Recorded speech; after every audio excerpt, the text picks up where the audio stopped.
of faith. This is the way. Truth is, I am Iman. Tells me when you'll relentless. Hello, critics, non-critics, and friends. Welcome to the Film Optix podcast, where we take a glance into blockbusters, indie films, and everything in between. I'm your host, Christian, and I'm joined by my good friend and my co-host, Devin. And today we're here to give our thoughts and reflections on Miss Marvel, episode 5. The penultimate episode is here, which is titled Time and Again. And before we begin today's episode, you can listen to our podcast on podcast platforms around the internet. That includes Apple Podcasts, Spotify, Google Podcasts, and more. And if you are a new or seasoned listener to the show, we would love to hear from you guys. Follow us on Instagram and follow us on Twitter at FilmOptix, that is Optix with an X, or email us at filmoptix@gmail.com for any movie-related questions. Devin, how's your week been, man? You've been playing anything new, watching? You've been watching Severance, haven't you? Yeah, I have the week off, so I've just been hanging out. I finished Severance last night, and it kind of blew my mind. I can't remember the last time a show just had that feeling to it. It was crazy. The last couple episodes just blew me away. How many episodes is it? 9 episodes. 9 episodes. Oh, so you actually bought Apple TV Plus for this. Interesting. Oh, I've had it for a while. Just haven't been using it much. You should watch Dickinson. You should. Oh, Cha-Cha Real Smooth is on there. Cha-Cha Real Smooth. I plan on watching that eventually. It's some good stuff, man. I mean, it's no Coda, but no. I still have to catch up on Ted Lasso. Oh, that's right, you do. Yeah. I'm excited for season 3. I'm not sure when it's coming out, but hopefully sometime soon. As of for me, I just finished book 1 of Avatar: The Last Airbender. I usually do a rewatch of that, so I've been rewatching that, so that was fun. So just finished that up. Gonna probably. I might have to get on this Severance game here. I'm not sure if it's worth season 2 confirmed. There's some hype, but I feel like it's being slept on right now. Yeah, that usually happens with a lot of shows nowadays. And it's the strangest thing ever. I mean, with Marvel content, that's always going to be there. Disney is always going to make sure that you know that it's there.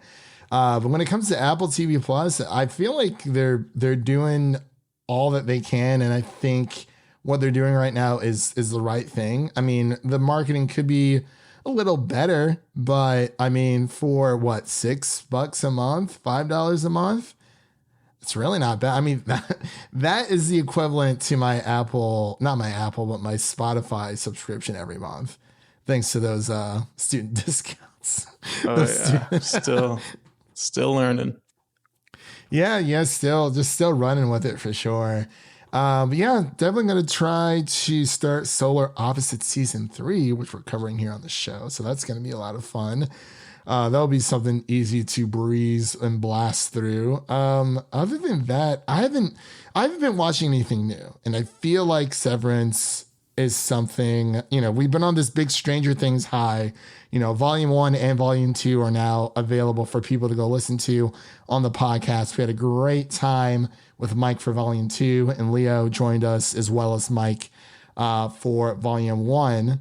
So, we've been on a bit of a Stranger Things high, but definitely, man, I kind of just want to rewatch it all over again. But I'm going to fight the urge, at least for now, until like Halloween, time around there, because I still have to watch Bly Manor. That's another thing. I'm like, do I watch it now or do I watch it during Halloween? Because I don't know. But I think I'm going to start Severance after watching Solar Opposites. That might be the next big thing to watch. Anybody who's had a 9-to-5 office job, it's just made for you. Like you will understand. Is it like The Office, or is it like something a little different? I mean, if The Office was a insane, creepy mystery drama, then sure. It's a good thing I work from home then, at least for now. Yeah, but at least we got out of the office life thanks to, that's the one semi-positive thing that the pandemic gave us is work from home. Yeah. And then at least things aren't getting delayed as they are, but it's weird because prior it seemed that everything, film, everything in Hollywood was getting delayed during obviously 2020, 2021, especially in 2020. We kind of saw a little bit in 2019, but now like a lot of video games are being delayed, as we are seeing. But you know what? It's kind of take your time with it because it just feels like a really weird generation for video games for sure. I can't really say that anyone needs a PlayStation 5 right now because, God of War Ragnarok got released. The release date came out. So was it November 9th of this year? So I'm pretty interested with that. But we'll just have to wait and see when it comes to the rest of this stuff. People were kind of talking about it was going to get delayed. But, two different industries, you know what. But anyway, enough chitter chatter about video games. Yeah, we don't want our runtime to go longer than the actual episode here. That is that's a good point. So as we stated before, we are going to be covering Miss Marvel episode 5 that is titled Time and Again. So Devin, are you ready just to dive in, take a blast from the past and dive into this episode here? Let's get trippy. Yeah, let's get trippy. All right, ladies and gentlemen, we'll be right back after this introduction to Miss Marvel episode 5. Maybe they're right. I spend too much time in Fantasyland. That is not you. It's not really the brown girls from Jersey City who save the world. That's a fantasy too. All right, and we are back with our Miss Marvel episode 5 review. Again, that is titled Time and Again. So this episode's not going to be super long because this episode itself wasn't very long at all. It was around 40 minutes. So as always, for any new listeners here, if you are new here, welcome. We usually get into our initial reactions first, then get into spoilers. Mention a few Easter eggs along the way if we've noticed any, and then we get into our final thoughts and then our ratings. That's usually how these review episodes go. And yeah, so I'm going to kick it off to Devin here so we can give his initial reactions to Miss Marvel episode 5. Yeah, this episode's kind of a mixed bag for me. It feels like kind of a step down from the high that we hit last week. I think just the main issue is what we've already mentioned is the runtime for this one. It just feels really too short because it just, I know they want to leave you wanting more, but at the same time, this just felt like really rushed in a way because it's like 40 minutes, but then that doesn't even put it into effect the previously on and then the credits too. So it's probably more like 30 minutes at the end of the day. And that just doesn't feel up to par compared to the other penultimate episodes that we've been getting, which have been usually the strongest parts of the season for most of these MCU shows. So it just feels like it felt a bit rushed for the storytelling that we got. In the beginning, it's great. We get to see Alysia, the great-grandmother of Kamala Khan, and her love story. And we get some more answers about her. And then as we go on, we get that little love story in the beginning, and then we move forward with Kamala, and we get to see what happened with her and her grandma. And then we come back to present day, and then it just feels kind of rushed. It feels like they just kind of brush over some things and kind of push everything to the finale. So hopefully the finale delivers, and we'll get everything we want and all the answers that we want. But for a penultimate episode, it was kind of disappointing in a way. So I concur with you there. I actually like teared up a bit during this episode. Like the beginning of it was so good. Yeah, there was some great moments. And we see a lot of discourse on Twitter. That's where we live, for better or for worse. That is where we get most of our information from. But I enjoyed this episode. I do agree that it feels very rushed because, like you said, we get everything with Alysia. I feel like everything with Kamala's great grandmother, I feel like that could have just been an entire episode of itself. And I feel like it keeps bringing us back to the 6 episode arc. And I feel like part of me wants to believe that like I don't think that it's the fact that it is 6 episodes. It's the fact that these shows are paced like movies. They're not paced like TV shows. It also just feels like such an arbitrary amount of episodes. Like, why does it have to be 6 for these series? It just doesn't really, it just feels like you're painting yourself into a corner. I know that they kind of have their formulas and they know what works, but I don't know, it just feels like you can mix it up if the story needs it. Right. And I was talking to Mike Thomas, who joined us on our Stranger Things Volume 1 and Volume 2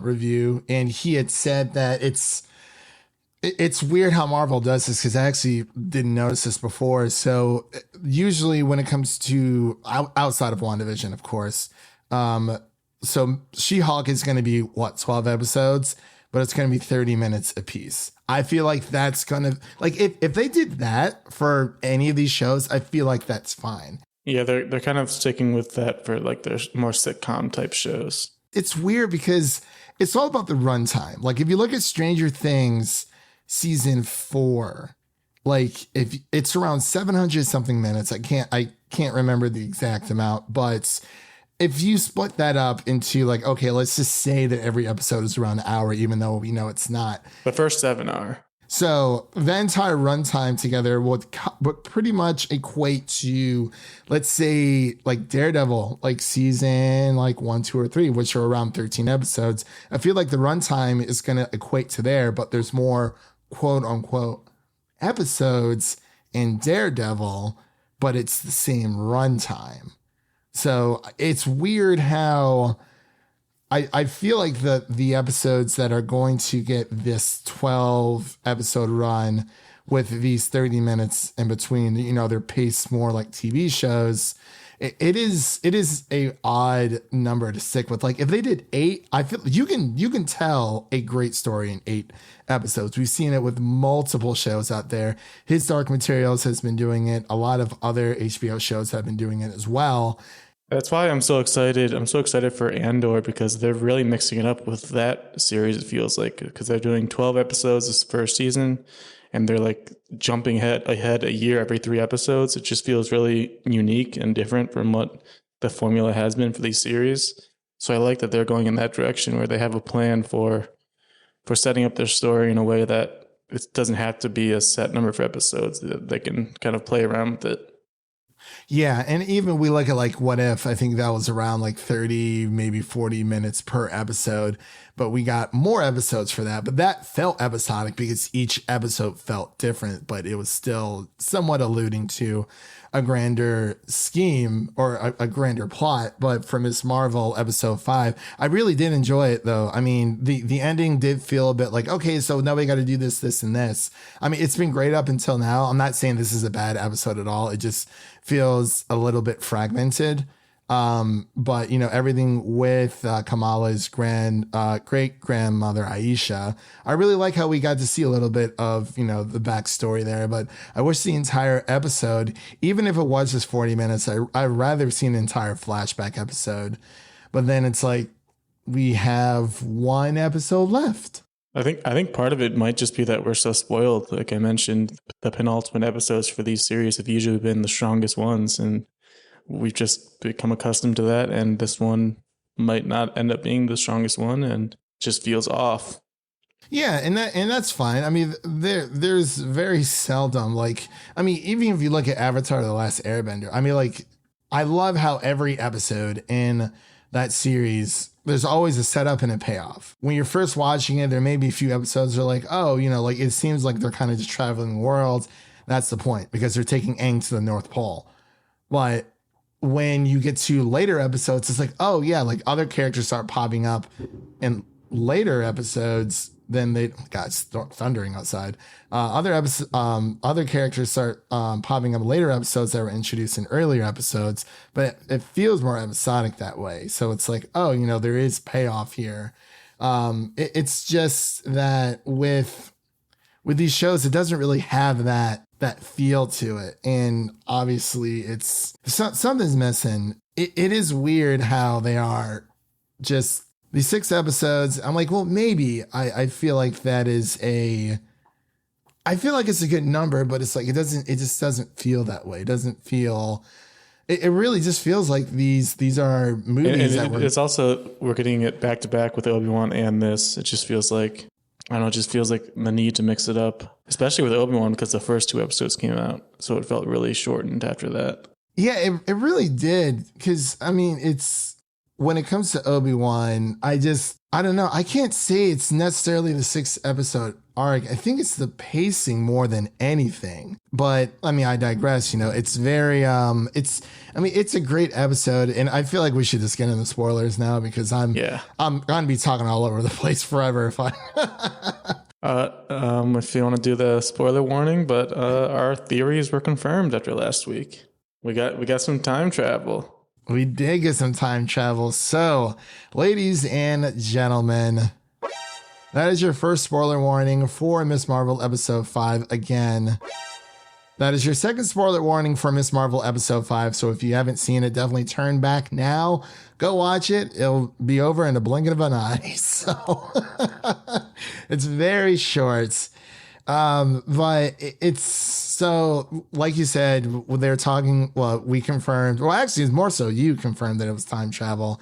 If anything, we actually find out that I was actually thinking they would go in the direction of like, oh, it's kind of like just a vision or like kind of a memory implanted into her brain. But no, it seems like it was legitimately, she traveled to a different time and was the one that ended up saving her grandma, which is just crazy to think about. Yeah. And also for people who don't know about like the whole partition thing, I mean, unfortunately, you're probably not going to learn a lot from that from like American history books.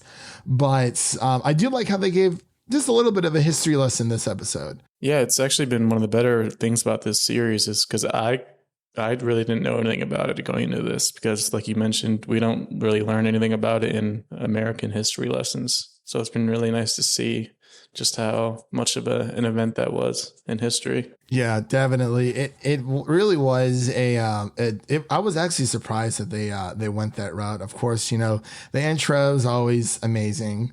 But yeah, the whole time travel when we finally, we find Aisha and, she meets this man and, they fall in love and yada, yada, yada. They have a kid, which is, Kamala's, grandmother. And I really like how they were just able to, establish some kind of trust between, her great grandmother and then her great grandfather. And of course the jinn come in. Yeah, we find out that Aisha is one of the jinn / clandestines. And I really liked it. It's just, I don't know.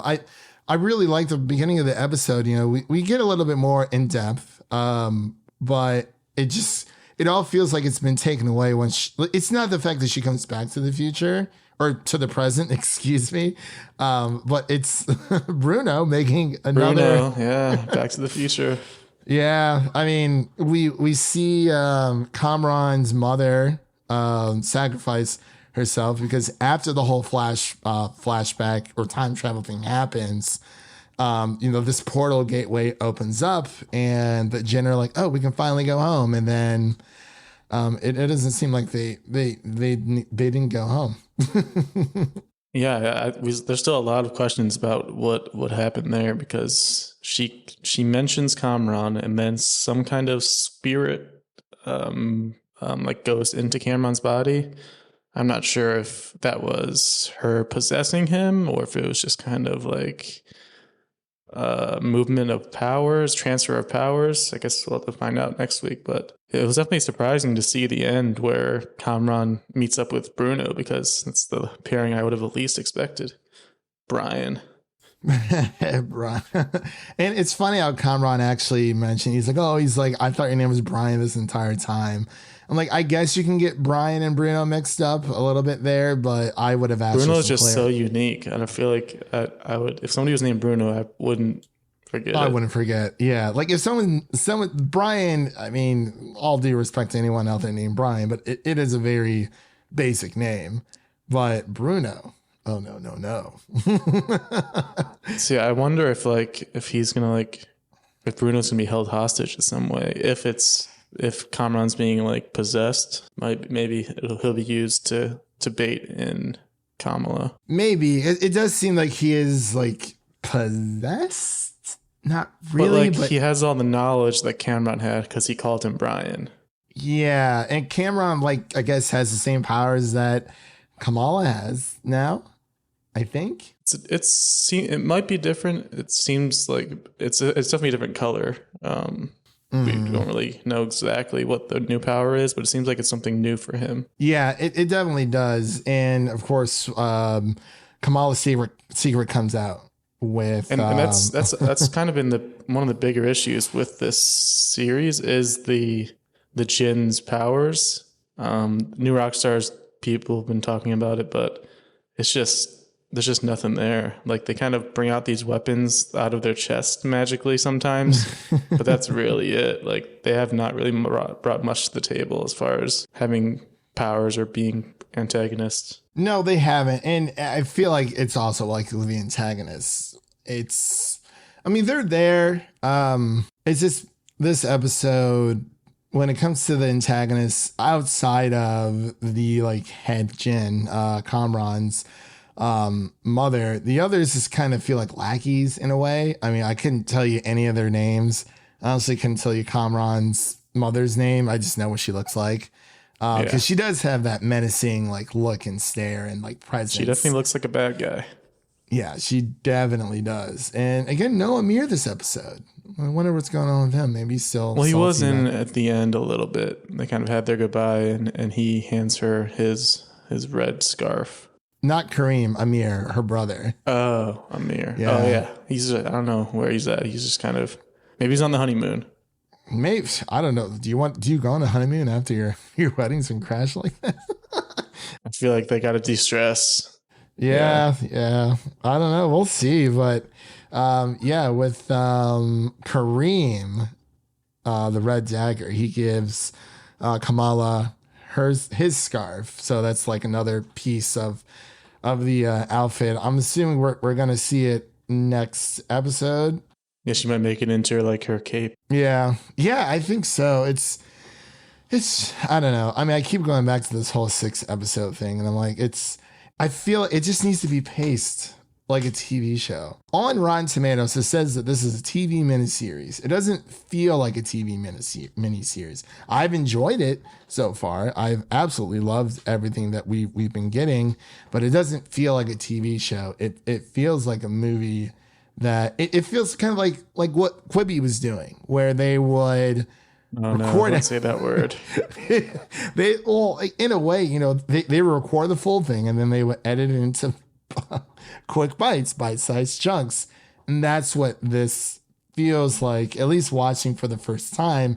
I do feel like when it comes to a lot of these Marvel shows, watching them or binging them is a better experience because of the way that they're paced like a movie. That's my only issue with it. I mean, I think this is a good episode, especially for, the origin of Kamala's family. And I really like what they've done with the power set. I think it is a beautiful way to integrate this into like her family lineage and like her culture.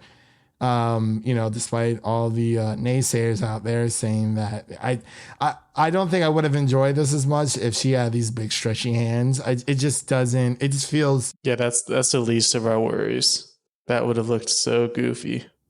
Yeah, it would have felt way too comical. And she still does the large fist thing. It just looks cooler.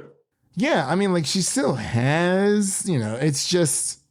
It looks better this way because it's more of an energy source, and I really like it. I mean, I think Iman Vellani, as I say every episode, she has really just been killing it, and like you can just tell how she just enjoys playing this character and everything that it comes with. She's fully embracing it, and I'm really like, if anything else, I'm liking the personal journey that Kamala is going on.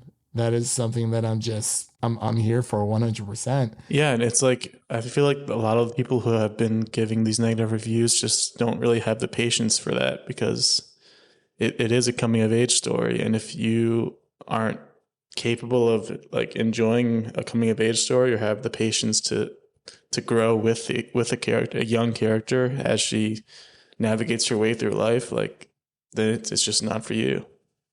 Like at the end of the day, that's one of the genres that you and I thoroughly enjoy, is coming of age, and that's why this show has been successful for us. But for other people, they're expecting a lot of action every episode. That's just not what you're going to get when you're watching this type of series. No, and I think the reason, and I kind of just thought about this, and because someone on Twitter was like, "Oh, like, look at all these mixed reviews of Phase 4, the Marvel Cinematic Universe." Of course, they conveniently left out the TV shows because those are part of Phase 4, but it only showed the movies, and they're like, "Oh my gosh, what happened?" I'm like, well, I would say that, I mean, this is the most experimental phase that Marvel has done. And I like it. It doesn't feel like just the standard Marvel formula. You know, people say they want something different. I mean, obviously with that territory, it's going to be something you really, really love or something you just don't like, and that's fine. But even with that said, I feel like that's going to happen anyway. I mean, even if they were to stick with the same formula they did for Phase 1 through 3, you're still going to have those movies and shows that you don't like, and then you're going to have the ones that you do like. So it's a moot point, at least to me. But I feel like when it comes to Phase 4, I'm really liking what they're doing. You know, like, I mean, I have my favorites. I have the ones that I don't care for, but like I said, that's going to happen anyway. Like, even if they didn't, you know, try whatever they're trying now, like this is like the introduction phase for new heroes to kind of like step in. And I mean, it's a tall task. I mean, people say, oh, well, they've done this and that. And I would love to see people out there try to, you know, quote unquote, fix the Marvel Cinematic Universe. It's just, I mean, it is what it is. I'm not saying you have to like everything that comes out, but even for like Thor 4, like Thor Love and Thunder, people are using like these super like blurry and like blurry images, like, oh my god, this movie looks terrible. It's like, well, of course you chose like a super low res version of like a still image, and like, oh my god, this movie looks terrible. I'm like, you haven't even seen it. I've seen it. I think it looks fantastic. Definitely go see this in IMAX if you can. But yeah, rant over. It's just kind of annoying. I mean, I'm not trying to like be like a guardian of Phase 4, because there's Phase 4 movies I don't like, but I just find it odd that people say that they want something different from Marvel, and Marvel does that, and then they still like crap on it, and then they're like, oh no, this is terrible. It's like, well, what else do you want, man? Like, like it is what it is. But overall, let's get into our final thoughts and ratings here for Miss Marvel episode 5. I'll pass over to Devin quickly so he can give his, and then I'll give mine, and then we'll peace on out of here. I'll keep it brief, just like they did. I'll give it like a solid like 70. Definitely probably one of the weaker of the season, just because of the length, and it just leaves us wanting more, but not in the way that you would usually want. It just feels rushed towards the end. Yeah. For me, I probably would go with a 70 as well. Like I said before, it feels fragmented, but I mean, I like what they were going with it. It's just, I feel like it could have been a little bit longer. Like, I mean, if you're going to give me 6 episodes, that's fine, but you need to justify the length of the TV show. Like, you need to justify the number of episodes with the length of the show. I'm not saying that, you know, every single episode needs to be like an hour and a half, you know, like Stranger Things style. That's different, because that is a different universe, and it's telling a singular story. It doesn't have to worry about setting up, you know, plot points and plot threads for the greater Marvel Cinematic Universe. But overall, you know, I thought it was a good ride. It's just towards the end, I was like, wait, like I was so interested in what was going on in the past. I feel like if they just did like an hour episode per episode for each season, that's not including like the end credits, I feel like they would be fine. just give it a little bit more room to breathe and you should be good. You know, when it comes to TV shows, that is just something that happens when it comes to these episodes where there's always going to be that weak link. So 70 from me, 70 from Devin. So that pretty much concludes our episode here of Miss Marvel, episode 5, titled Time and Again. We were aiming for 30 minutes, but we went a little bit over. But if you like what you heard here on the show, really quick, everyone, please subscribe to our podcast on your favorite podcast platform of choice and share an episode of our podcast with a friend, whether it be your mother, your brother, your lover, whoever it may be. Make sure to share an episode of the Film Optix podcast with a movie lover in need. And really quick, what's coming up next on our podcast? Of course, as I mentioned before, we just closed out our Stranger Things 4 Volume 2 review that Michael Thomas joined us on as we tried to rescue Jayla from the Upside Down, which we did not do. We couldn't find her, unfortunately. But definitely check out our Stranger Things 4 Volume 2 review, as well as our Volume 1 review, which Mike and Leah Rydell from Geekly Goods joined us there. We also have our Black Phone review that's out for everyone to listen to, and our Umbrella Academy Season 3 review that is spoiler-free out now. Definitely check that out. Go give that episode some love. Quickly becoming one of our top favorite episodes. Last time I checked the stats, Devin. So I'm very excited for that. I'm happy people are, excited about this show. And coming up really quick, we have our Thor Love and Thunder review, of course, that will be dropping on July 11th, and our Solar Opposites Season 3 review. So definitely keep a lookout for that over on Twitter at Film Optix. That is Optix with an X. So with that said, we hope you have a great day, and we'll see you guys next time. And that's a wrap for today. Thank you all for listening. And if you enjoy the show, leave us a 5-star rating and review on Apple Podcasts and Spotify. And follow us on Twitter and Instagram to stay in the know. That was Devin. My name is Christian. We'll see you guys in the next one.